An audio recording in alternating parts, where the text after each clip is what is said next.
प्रिय विद्यार्थियों, मैं अखिलेश कुमार, सहायक आचार्य समाजशास्त्र जीके गोवाणी, राजकीय महाविद्यालय भीनमाल। विद्यार्थियों, हमने अपनी पिछली ऑनलाइन क्लास में मानव शास्त्र के अर्थ, परिभाषा एवं विशेषताओं की चर्चा की थी। आज हम अपनी ऑनलाइन क्लास में मानव शास्त्र की प्रमुख शाखाओं की चर्चा करेंगे। विद्यार्थियों, मानव शास्त्र की 4 प्रमुख शाखाएं हैं। पहली है शारीरिक मानव शास्त्र, दूसरी है पुरातत्व मानव शास्त्र, तीसरी है सांस्कृतिक मानव शास्त्र और चौथी है सामाजिक मानव शास्त्र। शारीरिक मानव शास्त्र। शारीरिक मानव शास्त्र मानव शास्त्र की वह प्रमुख शाखा है जो मानव का एक जीव के रूप में वैज्ञानिक अध्ययन करती है। अर्थात शारीरिक मानव शास्त्र मानव के उद्विकास, शारीरिक बनावट, ढांचा, प्रकृति तथा भिन्नताओं का वैज्ञानिक अध्ययन करता है। हम संक्षेप में बात करें तो शारीरिक मानव शास्त्र मानव के शारीरिक पक्ष का अध्ययन करता है। शारीरिक मानव शास्त्र मानव का विस्तृत रूप से अध्ययन करता है, जिसमें मानव शरीर से संबंधित जैविकीय दृष्टिकोण से अनेक पक्षों का अध्ययन शारीरिक मानव शास्त्र के अंतर्गत किया जाता है।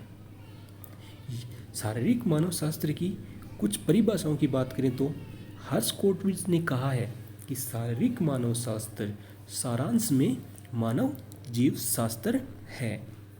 वहीं होबल कहते हैं कि शारीरिक मानव शास्त्र मानव प्रजाति के शारीरिक लक्षणों का अध्ययन है।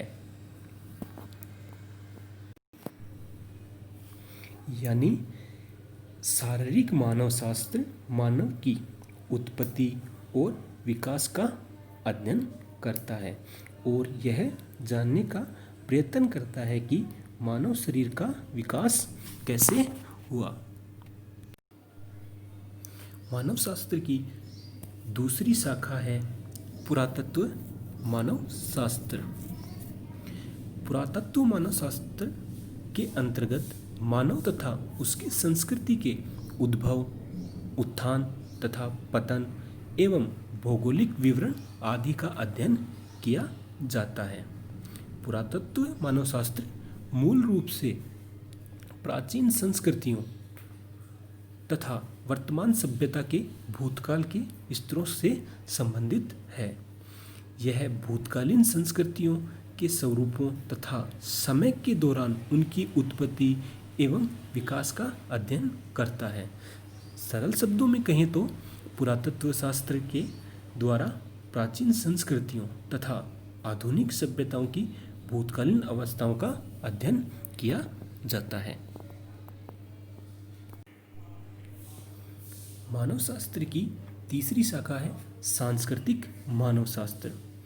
सांस्कृतिक मानव शास्त्र के अंतर्गत मानव संस्कृतियों की उत्पत्ति तथा इतिहास, उनका उद्विकास एवं विकास तथा प्रत्येक स्थान एवं काल में मानव संस्कृतियों की संरचना एवं कार्यों का अध्ययन किया जाता है।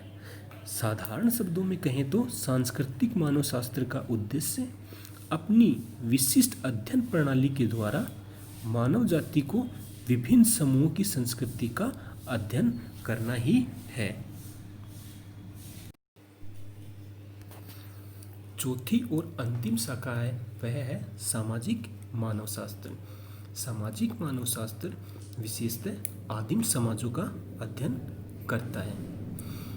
विद्यार्थियों, वैसे तो सामाजिक मानव शास्त्र एवं सांस्कृतिक मानव शास्त्र में अंतर नहीं किया जाता, लेकिन मानव शास्त्र की सीमाओं का निर्धारण किया जा सकता है, जिससे इनमें अंतर स्पष्ट होता है। सामाजिक मानव शास्त्र में मूलतः सामाजिक संरचना का अध्ययन किया जाता है।